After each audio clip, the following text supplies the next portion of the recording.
Good morning, Iowa. It's Congressman Zach Nunn. I am joined with Tiffany Allison from Soaring Hearts today, and we're talking about the survivors of domestic abuse.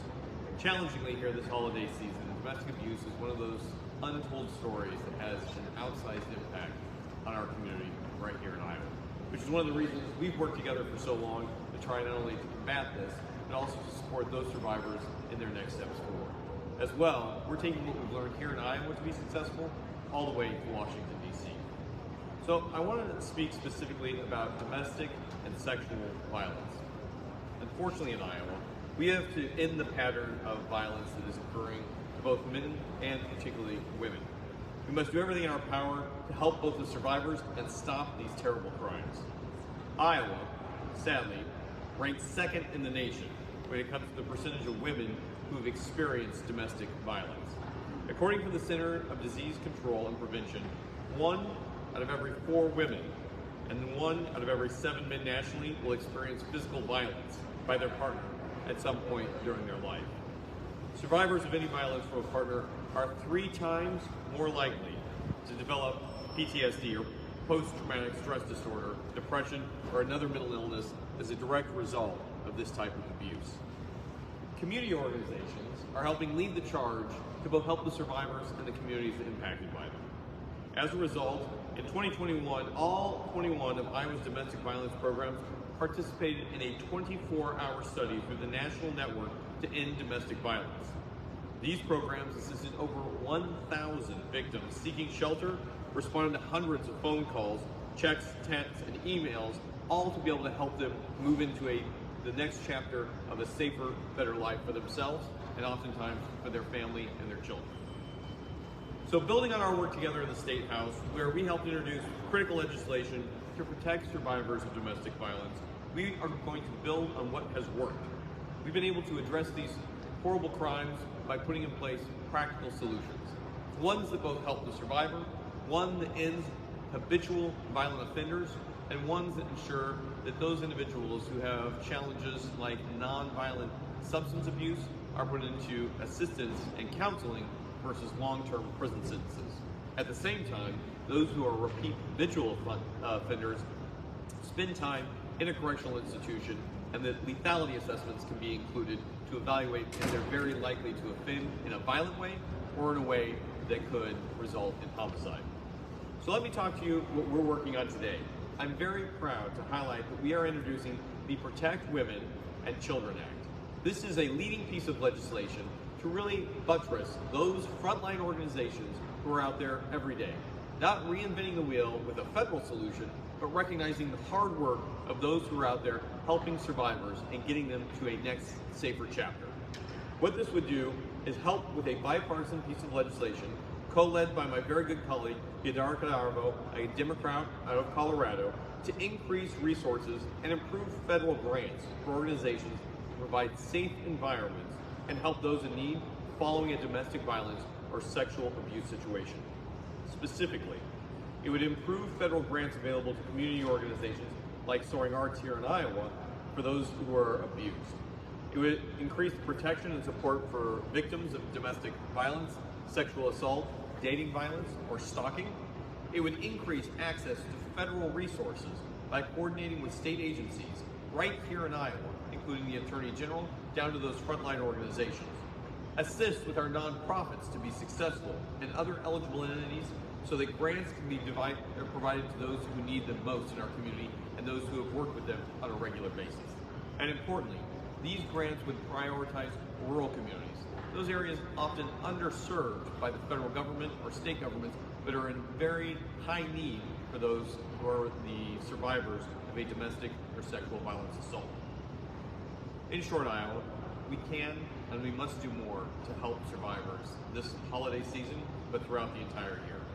Iowa is on the forefront, both of leading solutions, but also in needing solutions to be able to improve the situation for survivors of violence. At this time, I'm thrilled to be able to introduce this legislation with a woman who has been a leader right here in Iowa. My friend Tiffany Allison from Soaring Hearts has been one of the champions that brought this to us when we were working in the State House and in the State Senate. Not only that, but she has a long history of helping survivors in our community to move on to that next chapter while getting key legislation signed by the governor. We're going to take Tiffany's model and others like that, happening right here in Iowa, to Washington, D.C. to be successful. So with that, Tiffany, I'd love to have you share your story and just talk about it.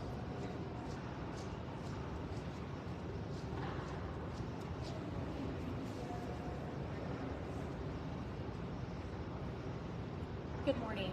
My name is Tiffany Allison. In 2009, I became a victim of domestic violence. After 9 months of dating, the relationship that I was in became abusive and quickly escalated to violence. That violence culminated one September evening when my then boyfriend took me hostage in my home, beat me for 4.5 hours using his hands, knees, and feet, knocked me unconscious twice, the first time through strangulation, the second time through hitting my head up against a hardwood stair. He hit me with a wrought iron cross until it broke into 2 pieces, bit me about my body, and urinated on me. I was very lucky to escape my home alive.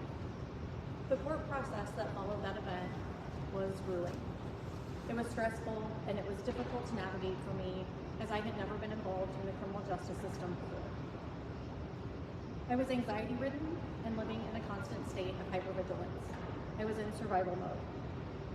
I was terrified of my abuser and never felt 1 ounce of safety until he was sent to prison approximately 9 months later. It felt like no one understood how I was feeling when going through this process. It's hard to put into words exactly how difficult the situation was.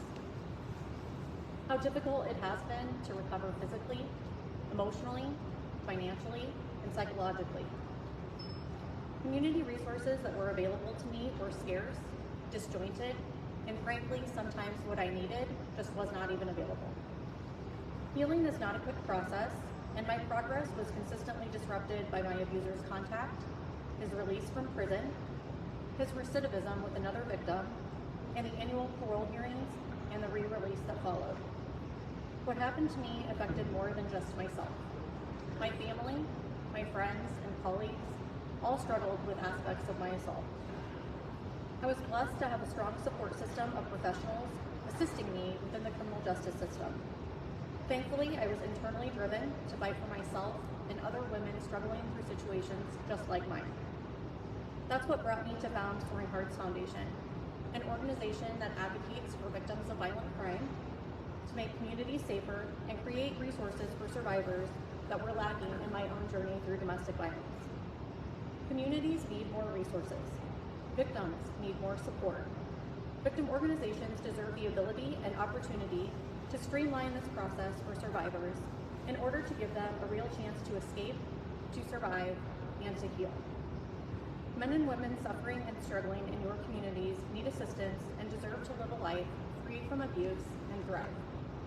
I want to thank Congressman Nunn and his co-sponsor for bringing the Protecting Women and Children Act forward and continuing to be a voice and a champion for victims fighting to bring resources to those who need it most within their communities.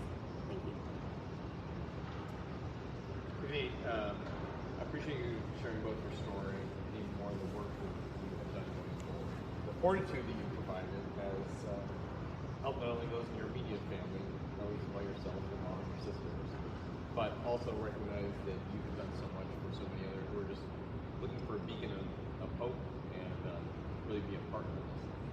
With that, one of the things we do as a member of Congress from the 3rd District are recognize true rock stars, people who have helped beyond themselves, who have put the state and their community before themselves, and have taken on massive tasks to be able to return something home. I think we recognize that there's much more work that still needs to be done in Iowa, and that you are making an impact every single day. So with that, it is a privilege for your incredible work, your service to our community, and for helping other survivors. I would like to bestow on you the Iowa Congressional Medal of Merit for the 3rd District. Friends, this is an amazing opportunity to recognize Iowans who are doing well above and beyond. And Tiffany, you've been at this for the better part of a decade. You have helped so many survivors and working with the community. We're very, very grateful. So, with that, I'm trying not to stamp anybody here.